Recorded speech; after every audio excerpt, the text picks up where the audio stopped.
still trying to figure out exactly what happened nearly 24 hours ago on Beatties Ford Road. Here's what we do know. 3 people have died. Several other people are recovering from injuries. Police say more than 100 rounds were fired into a crowd of around 400 people.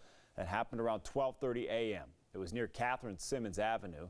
Just this afternoon, we learned a 3rd person had died in the shooting. One of those 3 people, Christopher Antonio Gleaton. We talked with his cousin tonight. She says Gleaton was a father, music lover, and was adored by his family.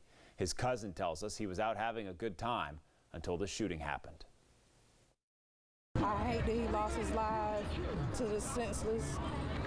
It's crazy things that's going on right now. I'm praying for my cousin, and I'm praying for my rest of the extended family. And I just pray and stop. Great brother, he's going to be truly missed, by everybody. Another person who died in that shooting, 29-year-old Kelly Miller.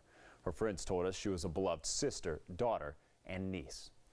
Now CMPD is asking for help, any clues or leads from that night, but they're running into problems.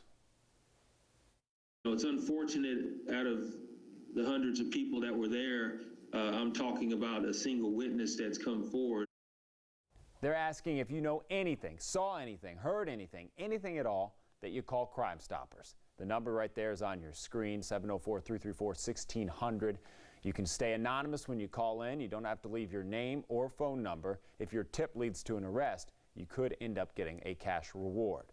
Tonight there are balloons, flowers, and candles along Beatties Ford Road for the 3 people who died as a result of that shooting. There are still several other people, as we noted, who are in the hospital. WBTV's Bria Bell has an important message from community leaders tonight who say they are hurting and disappointed by what has happened. Bria, what are they telling you?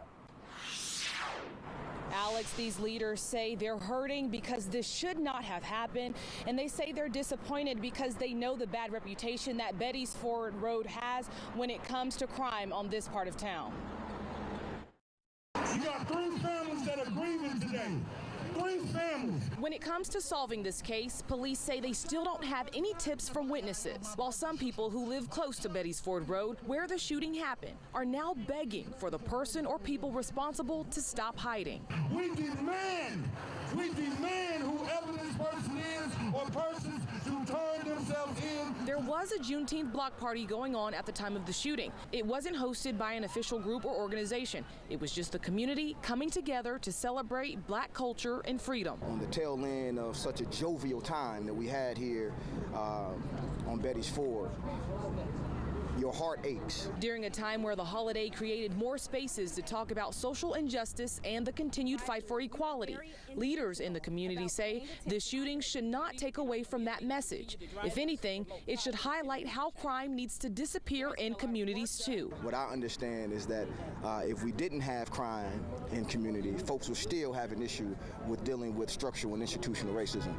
There will still be counter narratives to why we're not focusing on something else. People along Beatties Ford Road say Black Lives Matter is still the message here, even if it's someone from the community who takes a life. And earlier today, there was a group of people who were holding a sign that said Black Lives Matter, put the guns down, which shows you how serious some people are about the message and the movement. Live in Charlotte, Bria Bell, WBTV on your side. Bria.